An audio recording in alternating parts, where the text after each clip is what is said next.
It began with a pulse, short, sharp, like a nerve being struck deep inside the planet. A flicker of static lit up every screen, every radio, every cell tower. Then, a single voice cut through the fabric of silence. "They're already here." In homes and offices, people froze. A weight dropped in the chest of the world. Then chaos cracked open. The sky seemed to shimmer as an alien frequency surged through every device, flooding the airwaves with a garbled code. For a moment, it was noise. But then it wasn't. People began to understand the rhythm, the intent. A message was being received, not broadcast. It wasn't a warning. It was a greeting. "We've been waiting for you," the voice repeated, smoother this time, translated. Somewhere inside a dark apartment, the protagonist, Anna Reyes, 34, analyst, daughter, sister, loner, watched the signal hit her system. Not just heard it. She felt it behind her eyes. That moment would split her life in half. Before and after. By morning, the world wore a different skin. The sun rose, but it didn't feel real. Streets were emptier. Sirens never stopped. Phones rang, but no one answered. People whispered about the signal, but no one wanted to repeat what it had said. Anna sat on her apartment floor, headphones still around her neck, laptop dead. She hadn't slept. Couldn't. She replayed the message again and again, in her mind, in her bones. It wasn't a mistake. It was meant for us. Her inbox was flooded with government alerts. She ignored them. It was all deflection. The signal wasn't a broadcast. It was a countdown. Somewhere between denial and fear, society trembled. Newscasters smiled too wide. Politicians read from scripts. But Anna noticed the looks behind their eyes. They knew. Something ancient had awakened. Something watching. And waiting. "Why now?" Anna whispered, but no one answered. Within hours, officials issued vague statements. Cyber anomaly. Atmospheric interference. But no one bought it. Internet forums exploded. Thousands claimed to feel something, headaches, visions, dreams not their own. Anna received a knock at her door. Men in black suits, too polite. They wanted her laptop. She stalled. "It's broken," she lied. But they smiled. "We already know." Fear prickled her skin.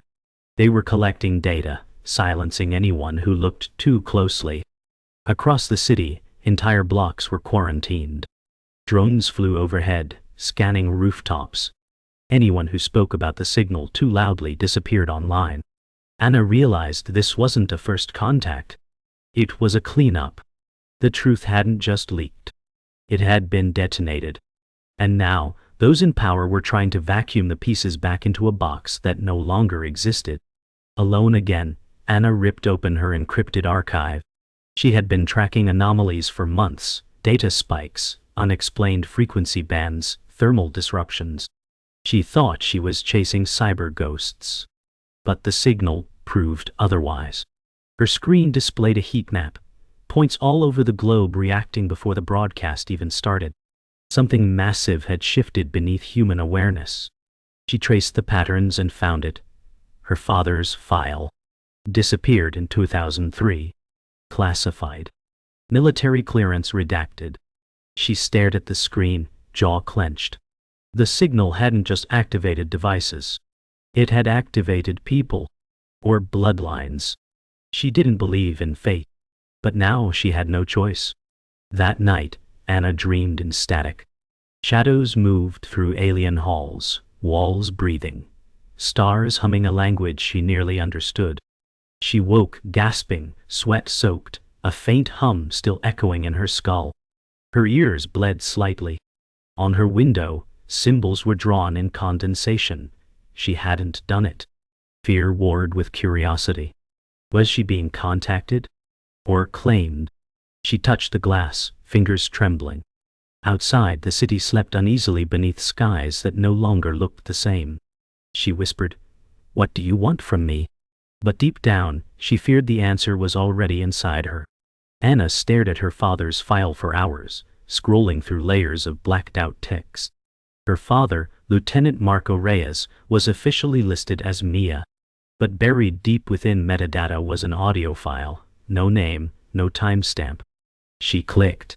Static, then his voice, clear and shaking. "If you're hearing this, then they've come back." Anna's breath caught. "The signal, it's not theirs, it's ours. It was made here. Project Echofall wasn't supposed to be activated. God help us all." Anna pressed pause, heart pounding. Her father had known. Her family was tied to this. Not as victims, but as origin. The ground under her life began to crack. She closed the file trembling. A voice she hadn't heard in 2 decades had just told her the world was a lie. And somehow, she was right, in the center of it. Memories came rushing back like a flood through a cracked dam. Her father's disappearance, the government agents who offered no answers, her mother's silence. Anna had always believed he was killed in some black ops operation. Now she wondered if he'd ever really died. She rummaged through an old storage box, digging out faded photographs, a compass he used to carry, and a child's drawing, her holding his hand beneath a sky of stars. A sudden wave of grief slammed into her. She wasn't just chasing a mystery. She was resurrecting ghosts. Her father wasn't gone. He was buried beneath a story no one wanted uncovered. Somewhere out there someone knew more. She had to find them. And if her father had left breadcrumbs, she would follow every single one. Anna knew she wasn't alone. She dove into encrypted networks, dark web message boards, abandoned military frequencies, hidden archives only the most paranoid conspiracy theorists clung to. In one thread, a name kept appearing. Echofall survivors. They referenced the same pulse signature as the broadcast. Someone else had seen it coming. She posted under a fake identity, asking questions, baiting someone to answer. Hours later, a direct message arrived. "We've been waiting for you too." Attached was a file, coordinates, timestamp, and a note. "Come alone. Don't trust anyone." Anna didn't hesitate. Trust had already become a foreign language. She packed light. If she was walking into a trap, then so be it. But if this was real, she needed answers. Now. No. She arrived at the coordinates, a decaying parking garage near the docks, wind hissing through broken windows. Every instinct screamed trap. But she walked deeper, heart steady, hand gripping a concealed taser. A man stepped from the shadows, maybe 50, unshaven, wearing a patched military coat. His eyes locked on hers. "You're Marco's girl," he said. "You look just like him." Anna didn't flinch. "Who are you?" He didn't answer. Instead, he handed her a flash drive. "Project Echofall was never meant to end. The signal you heard, it wasn't a call to Earth. It was a warning to them that you're waking up." Her stomach turned. "Them?" she asked. He looked up, straight into the sky. "The ones that think this planet is already theirs." Then he was gone, vanished into shadow. Anna's hand shook as she pocketed the drive. Her world had just cracked again. The flash drive contained fragments, data logs, heat signatures, surveillance clips showing non-human figures cloaked in human skin. They moved among cities, worked in government, sat beside unsuspecting civilians. The voiceover was unmistakable, her father's. They're integrated, hidden in plain sight. Project Echofall was humanity's last firewall. Anna backed away from the screen. One file showed a date, tomorrow. A convergence event. The signal had activated something across the world. Not everyone would survive it. And those who did, might not be human. Anna realized this wasn't just a conspiracy. It was a colonization already in progress. And she wasn't just an observer. She was part of the equation. The bloodline. The key. Her hands trembled. The war had already started, and no one even knew. Anna tracked the data trail to a remote server buried in an old decommissioned observatory. She knew she couldn't do this alone. So she called the only person she still trusted, Jack's former military, her oldest friend. When he arrived, tension evaporated, briefly. He hadn't changed, raw around the edges, loyal to a fault. "You look like hell," he said. "You're late," she snapped. They smiled. But when Anna showed him the surveillance footage, the smile died. "This is bigger than anything we ever trained for," he said. "These things, they're walking among us." Anna nodded. "And there's something worse. Some of them don't even know they aren't human." That night, Jax agreed to help. But the moment he left, Anna noticed his shadow lag behind him, just for a second. Something flickered. Something not right. They worked side by side, digging deeper into the encrypted logs. But something about Jax was off. He moved slower, blinked less. When Anna stepped away, she scanned the room. Security cam footage of that night looped on her screen. But in one frame, one flicker, Jax's eyes glowed faintly, unnaturally. Anna froze. The next moment, she confronted him. "Tell me the truth. Who are you?" Jax stood silent. Then, something behind his eyes changed. His voice dropped, not into anger, but into something ancient. "You think I don't remember," he hissed. "I've been here longer than you know." The room cracked with tension. Anna backed away, pulse pounding. Her oldest friend had never been Jax. He had been something else, something hiding in skin. Her betrayal was complete. And the war had just become personal. She ran, watching punit. No time for questions. No time for tears. Anna grabbed her gear and fled into the night as the observatory burst into flames behind her. Jax had triggered a self-destruct. The explosion rocked the hills, fire licking the sky. Anna barely made it to her car. Blood trickled from her temple, but she didn't stop. She didn't cry. She just drove, numb, hollow. Her mind kept replaying his voice. "You think I don't remember?" It meant he knew her. Knew something about her. Before all this. She was no longer a researcher. She was a target. And maybe she always had been. As she disappeared into the foggy hills, the world behind her burned. Trust was dead. Survival had taken its place. Anna drove until the gas light blinked. She stopped at an old safe house in the desert, one her father had used. Inside, she found a burner phone and a name written on the wall. Omar K. She called. No answer. Then, hours later, someone knocked. Once, then again. Omar entered like a shadow. Tall, lean, late 50s, wearing civilian clothes with soldier's posture. "You look like hell," he said flatly. Anna laughed bitterly. "You know what's happening?" He nodded once. Project Echofall was never a warning. It was a reset switch. Anna stared at him. A reset for what? Omar handed her a data chip. Humanity, or whatever's left of it. She swallowed hard. "And what am I in all this?" Omar didn't blink. "You're the trigger." Anna's hands trembled. The ground beneath her wasn't just shifting. It was vanishing. With Omar's help, Anna unlocked files buried deep beneath decades of classified firewalls. What she found didn't make sense. DNA charts, brainwave pattern comparisons, maps of human migrations cross-referenced with alien activity spikes. One report stood out. Subject Reyes viable. Latent trigger embedded. Legacy confirmed. Her hands clenched. She wasn't just caught in the middle of something ancient. She was something ancient. A remnant. A vessel? She didn't know. But whatever the truth, it had been kept from her. From everyone. Outside, lightning split the desert sky. A storm rolled in from nowhere. The world wasn't breaking.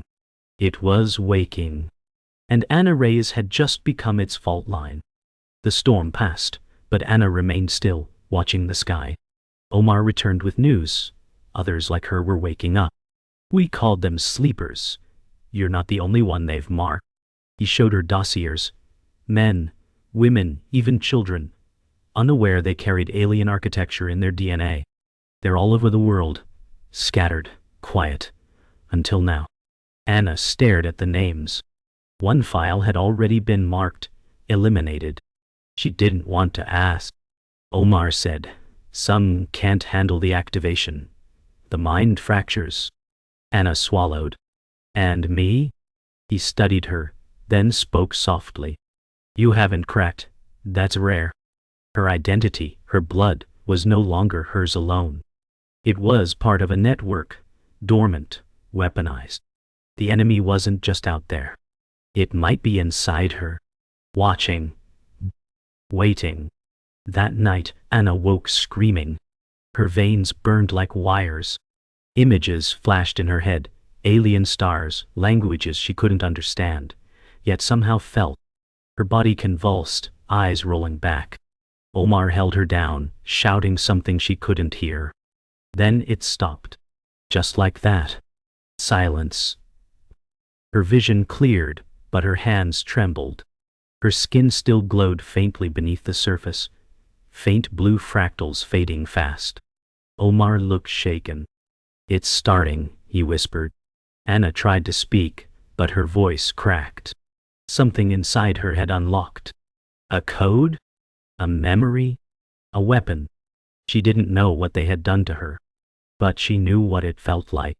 Possession. Not by an entity, but by her own blood. And that terrified her more than anything. When dawn came, Anna sat by the window, wrapped in a blanket, staring out across the sand. Omar broke the silence. "Your father knew this would happen. That's why he disappeared. He volunteered to protect you from it." Anna didn't look at him. "So he left me to figure it out alone. He made them think he was dead," Omar said. "They would have used you sooner." Anna laughed bitterly. "So I'm what? Some kind of sleeper bomb?" Omar didn't answer, but he slid her a faded photo, her as a child, standing beside her father at the gates of a classified base. She didn't remember it, but something inside her did. "Why me?" she asked. "Because your blood isn't just human," Omar said. "It never was." The weight of it all settled over her like a second skin. They traveled under night to an abandoned black site Omar once helped guard. "Whatever you are, this place was built to contain it," he said. Anna scanned the compound, barbed wire, sealed bunkers, dead surveillance towers. Inside it felt like a mausoleum of secrets. One room had walls lined with restraints, another with medical gear and blood-stained notes. Then they found the archive, film reels, hard drives, fragments of experiments. And a chair. Bolted to the floor with restraints for arms and skull. "This is where they tested the others," Omar said. Anna stared at the dust-covered seat, her breath caught in her throat. The files confirmed it. Her father helped build this place. But something went wrong. The test subjects vanished. Or evolved. "This was never about aliens," Anna said. "It was about control." That night, standing in the dark of the black site, Anna spoke aloud. "If you're watching, I know who I am now. Come find me." The air shifted. Something heard her. The room dimmed. Every device flickered to life. Monitors showed her own face, twisting slightly, as if something beneath her skin had woken up. Her reflection in a cracked mirror smiled, but she hadn't moved. Omar reached for her. "Anna?" But she was frozen. Inside her mind, voices whispered, "You are not the end. You are the beginning." She blinked, and everything stopped. The mirror was empty. The monitors black. But the silence didn't feel like peace. It felt like obedience. Her blood no longer belonged to her. It had answered a call older than Earth. Her legacy wasn't just claimed. It had activated. In the black site's lower vault, they found him, alive. Marco Reyes. Her father. Aged, thinner, eyes sunken but burning with purpose. Omar stared, stunned. "We thought you were dead." Marco shook his head slowly. Death was the only way to hide from them. Anna stepped forward. Her breath trembled. You left me. He didn't deny it. To protect you. His voice cracked. Your bloodline, it was never just human. Your mother, she wasn't from here. Neither am I. Not fully. Anna's world fractured again. So, what am I? She asked. Marco's eyes welled. A bridge. A design seeded long ago. You're not infected. You're engineered. Anna collapsed into a chair. Everything. Her dreams, the signal, her abilities. It wasn't an accident. It was destiny. A destiny born from cosmic manipulation. Her body was a message. And the universe had just hit play. Marco guided Anna and Omar to an old control room beneath the vault, one built before the moon landing, he said. This facility wasn't made by humans, Marco added. It was left behind, by them, the ones who started the experiment. Holograms flared to life, showing stars shifting, planets aligning, and alien language wrapped in genetic code. Marco pointed to one file, Reyes line prime. You weren't born. You were timed. Anna stared at the rotating DNA helix, watching it unfold into star maps. So I'm not human, she whispered. You are, Marco said. But you're also the reason they're coming. Anna's voice cracked. Why? Marco's hand trembled as he touched the projection. Because your signal isn't a threat, it's a beacon. To them, you're home. The invasion hadn't begun because of fear. It began because something ancient was returning to her. Omar sifted through the files, his face darkening. These aren't just genetics. These are logs of interference, world wars, pandemics, collapses, all orchestrated. Anna leaned in. By aliens? Omar shook his head. By humans, those who knew. They've been using alien influence to control history, not prevent invasion. You weren't a weapon to stop them. You were bred to start the next phase. Marco nodded. Some in power made deals, traded sovereignty for survival. They used our bloodlines like software, activated when convenient. Anna's voice dropped. So humanity's worst moments weren't accidents, they were programs. Marco said, and you were the final one. Rage surged through her. Her identity, her pain, her loss, it had all been part of a timeline coded by tyrants and monsters, not aliens. The real enemy wasn't out there. It was us.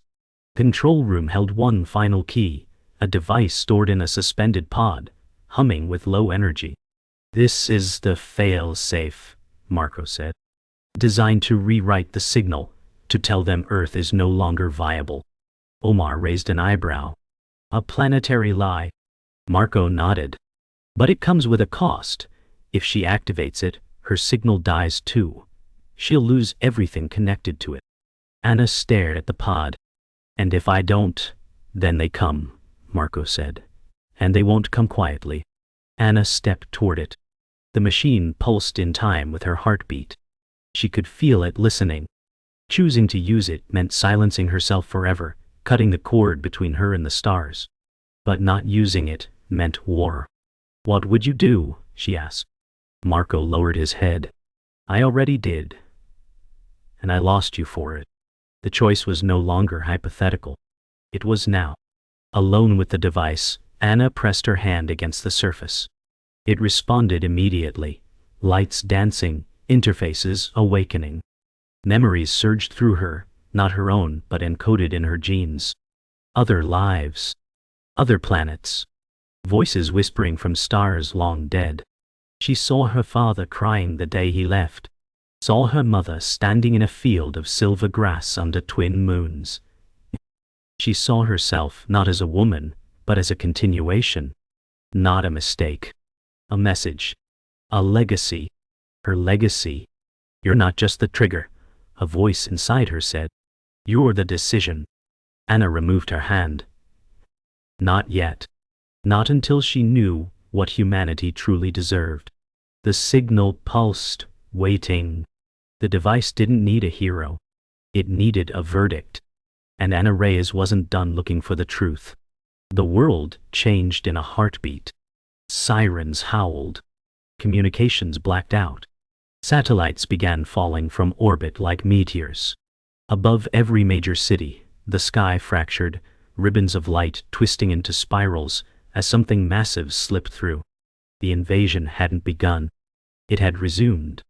Anna stood on a desert ridge with Marco and Omar as the clouds split, revealing a structure too vast to understand, part machine, part biology, older than memory. The mothership. They're not coming to take Earth, Marco said grimly. They're coming to finish the harvest. People screamed in the distance as ground quakes split highways. We're out of time, Omar said. But Anna didn't move. Her body hummed with resonance. She was no longer watching the arrival. She was connected to it. The signal wasn't calling them here. It was guiding them to her. Cities crumbled. Energy grids failed. In the streets, panic ruled. But amid the chaos, people stopped, not out of terror, but awe. The ships weren't attacking. They were scanning, searching. Why? And one by one, lights from the mothership focused in on a singular point. Anna. Scrikle. No matter where she went, the sky followed her. Omar tried to shield her. Marco tried to move her. But her feet held ground. They don't want Earth, she whispered. They want me. Across the globe, others began to change, those with blood like hers. The activation had spread. Some embraced it. Others burned from within.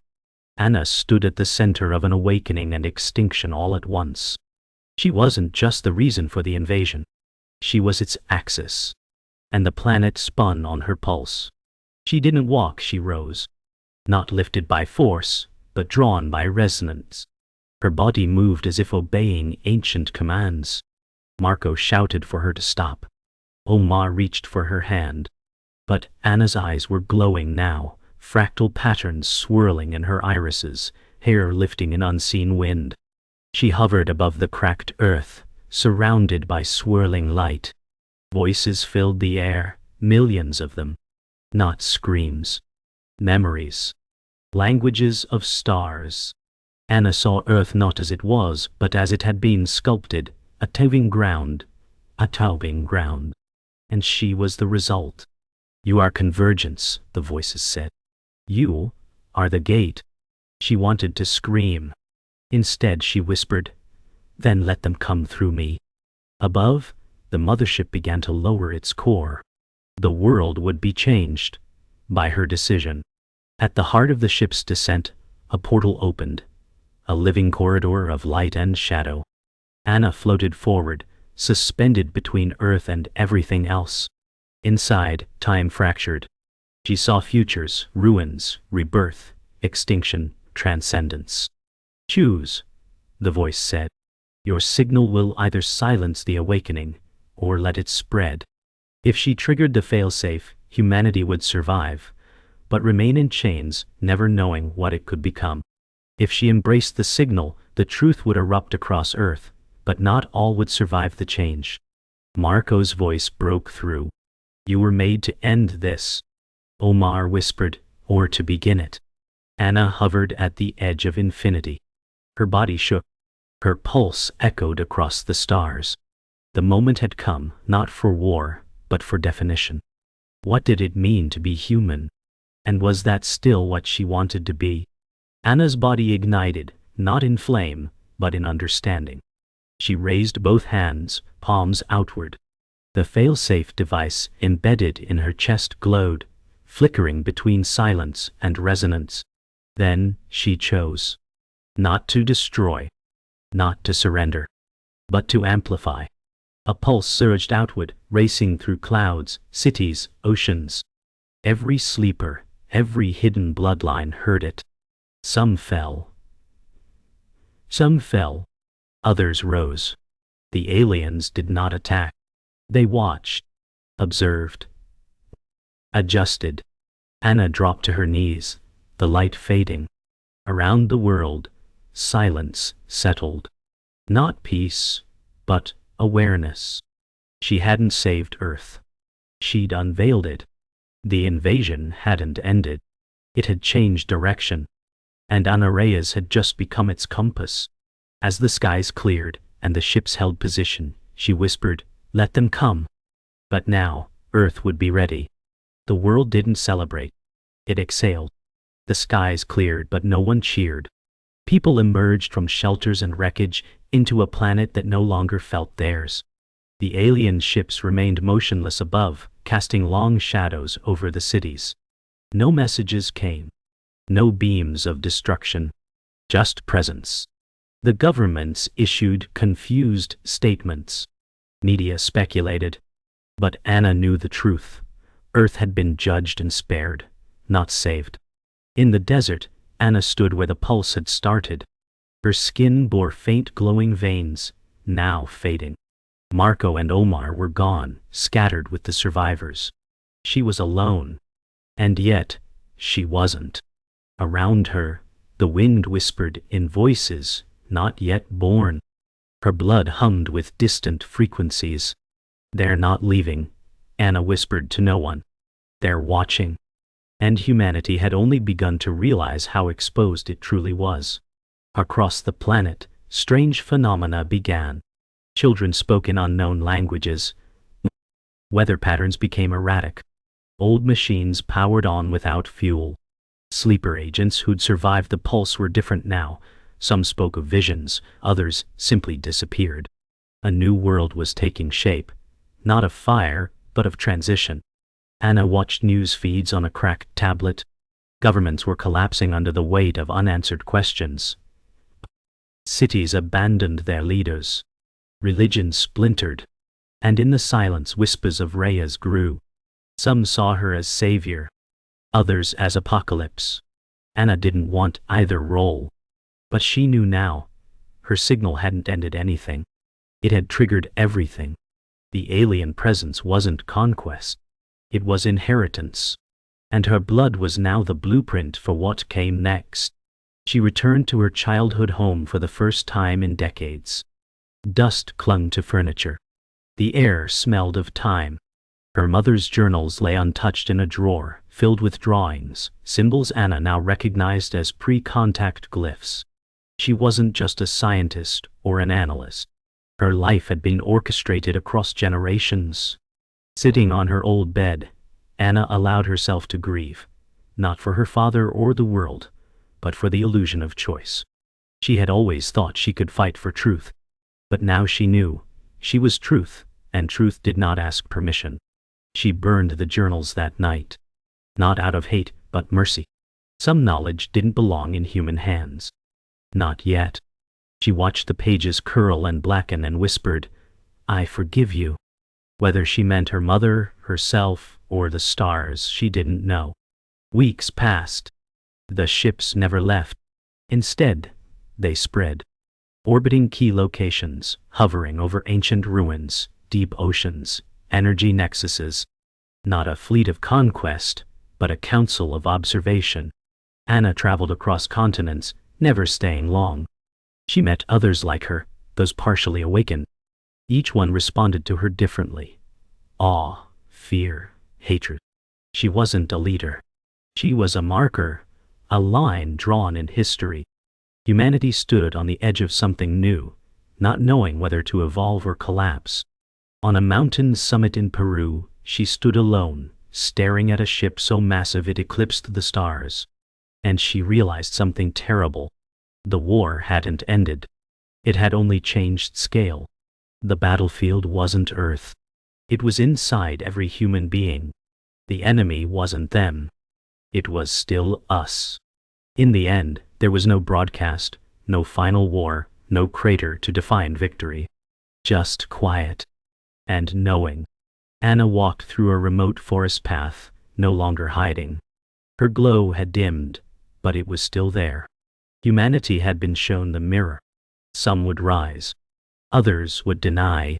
But none could go back. She stopped beneath a rusted satellite dish half buried in vines, the same model that caught the first signal. Her hand touched it. The metal felt warm. "The truth has a price," she whispered. then walked on. Behind her the dish flickered, reactivating silently. In the sky, far above Earth's reach, a second wave of ships stirred from dark slumber. They were never the only ones. The real war hadn't started yet. It had just been scheduled.